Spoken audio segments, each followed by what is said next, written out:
it is important to be fair with yourself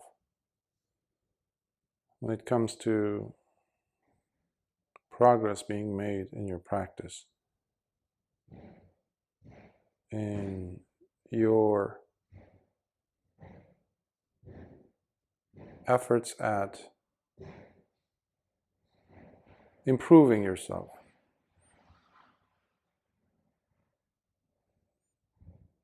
Now, it could be something as surface-oriented as losing some weight, changing certain lifestyle choices, making new ones that are healthy, that are wholesome. The quality of your speech, of your thoughts, of your actual physical behaviors, your actions, physical actions. Or it could be, in the case of a meditator, the quality of your mind. Meaning, how strong of a hold do your attachments have on you? Your habitual drives that cause you to end up in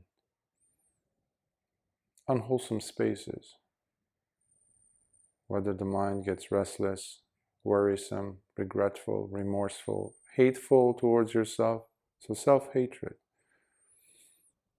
So one thing I've noticed with meditators and just people in general is when we have chosen a path of self-improvement with choices, valid choices being made at one point or another, where we have a certain direction to lead our lives accordingly, with the intention to improve it. Having a goal is very important, but what I've noticed happen is we have this all or nothing thinking attached to that, because we are thinking about the goal in not a very natural manner, organic manner. What I mean by that is we haven't seen the goal become realized yet. And I've been putting so much effort and time. So I haven't improved. Look at me, I'm still where I was. Really though? That is very idealizing in its nature and unfair. This is in contrast to what I was saying, we have to be fair towards ourselves. This is very unfair for the work that a person may genuinely be putting on a daily basis. For this reason, I have to remind students, I have to remind individuals by simply asking the question, are you the same, in all fairness, in all honesty, are you the same person you were when you first started on this path? Before you made these resolutions, these determinations, at the beginning of this journey and now. It might be 3 months past, it might be 3 weeks, or even 3 days, or 3 years. And 100% of the time, when the person has really been putting the effort and energy into it, 100% of the time the responses have always been, no, I'm not the same. Why can't you have that approach, that appreciative, that mature and honest stance when it comes to you facing this self-derogatory attitude, this self-judgmental and very biased way of looking at yourself and your progress, you know? vis-a-vis the goal. The goal, depending on how high up it is, and how far you have to, or have to go, or however many obstacles you must overcome, depending on the nature of the goal that you've chosen for yourself, that is very much related with the time and effort that still needs to be in place. So time is very important. So whether it's you trying to improve some health problem by the changing of lifestyle, let's say going and exercising, running, or doing this, or taking more nutritious food, or getting more sun, when you didn't do any of these things and you were suffering because of them, and then you start doing them, part of your thinking is saying, well, yeah, but I want to have more progress. I want to get more results faster. Well, the way you got to that point in the beginning, in the first place, also took time. But now you're rebuilding your body. And in the case of purifying your heart, purifying your mind, you're working against some habitual drives that have been with you for a very, very, very long time. Many of which have been with you for eons.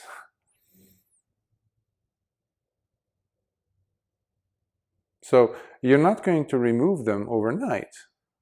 Now that doesn't mean that this is a license to go ahead and just take your sweet time and not, be concerned about improving yourself from day to day, or being apologetic, or being forgiving, let's say, of displaying or engaging in unwholesome behavior and saying, well, it took a long time, so I have to close an eye or both eyes when it comes to me improving myself. So I'm not there yet. That is another extreme. One extreme is being unfair about you progressing in improving yourself. The other extreme is being, having this laissez-faire attitude towards yourself. It's okay, it's okay. Being extremely laxed. That's also unhealthy. That's a sure way of actually staying in your own old state of being, which was deplorable. That's why you wanted to leave and you wanted to make changes. So that path is going to take you back to where you were. So that won't work either. So the healthy balance is in the middle, as Lord Buddha says, Majjhima Pada, the middle path. So as you're making sure you're making progress, you have to tweak. You have to tweak your attitude. You have to tweak whatever worked yesterday, whatever principles you were following yesterday, whatever was working for you yesterday and working beautifully. Don't go attaching yourself to that. Leave always room for improvement. And always be malleable. That word comes up a lot. The mind being pliable or malleable, workable. In the suttas, we see this a lot of time in the discourses where Lord Buddha talks about how the mind has to be so pliable, so malleable, workable, in order for it to go into deeper and deeper states.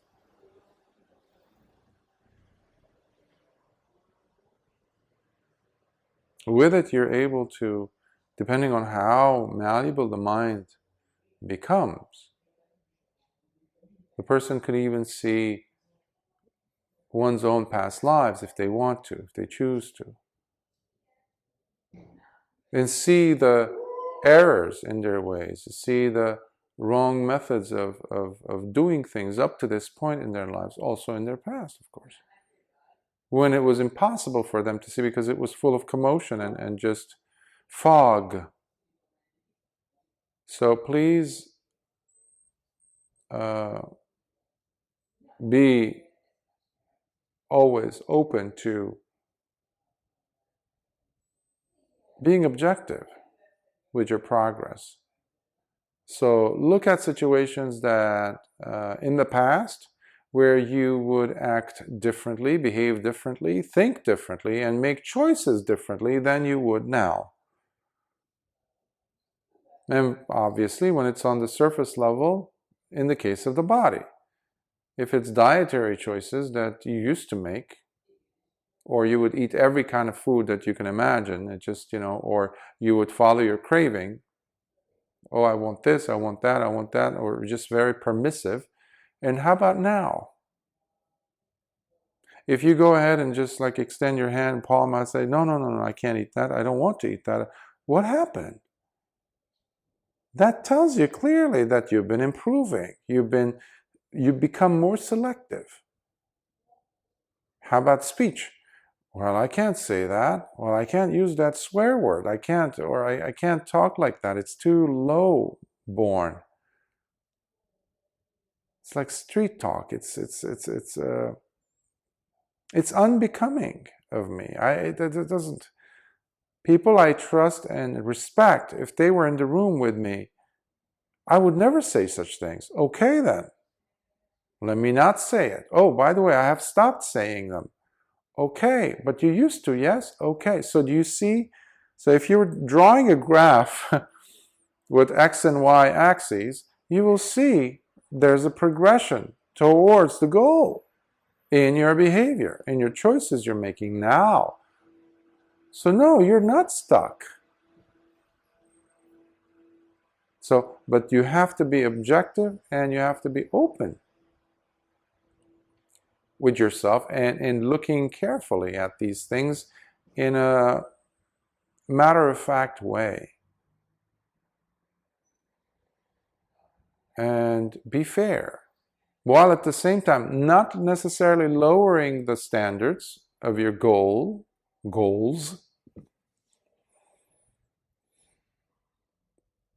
but also being realistic about them. Sometimes it's tiny steps, baby steps you have to take, because you might be working against some very, very powerful tendencies or drives or circumstances, actual physical circumstances in the material world that are kind of conflicting with those goals or really making your life harder. But that's okay. That also might be an indication that you have to move your surrounding, from your surroundings, away and out of certain circumstances or social settings, individuals, companionships. That also is there to assist you. But you're always looking at it as an actual, honest, truthful scientist. Very objective in his or her observation of things. In this case, the observation is being made of your life and whether there's this trend of improvement daily. It might be small, but my intention here is to help you to even notice those very, very small improvements. And it's like when you're building a fire in the woods. You have to rub two pieces of dry wood together. Dry, sturdy sticks, let's say, wood together in a certain way, at a certain speed, with certain intensity, and a certain angle. The consistency has to be there, but making sure there's enough air current flowing in right where you're doing this, and especially when you see some smoke come out at the point of contact. And once it does, you add more and more, just a little bit more intensity to it. And then you pull those pieces of sticks away. And then you add tiny little, very fine pieces of dry grass or something that's very flammable, like cotton. but you protect it. Why? Because there in there are tiny, tiny, tiny, tiny little embers where the fire is going to come out of. It is fire, but we're not ignoring its importance. They're very, very important. That is huge. And then you protect that and you add a little bit more bigger pieces, rougher pieces, more, now you could use maybe twigs eventually, tissues, and then in a few, as you're protecting it, blowing air into it just gently at the right time with the right intensity. Suddenly you add even bigger twigs, branches now. And then you have fire. You can actually see the fire. Patience, Lord Buddha said, is the highest virtue. So be patient with yourself.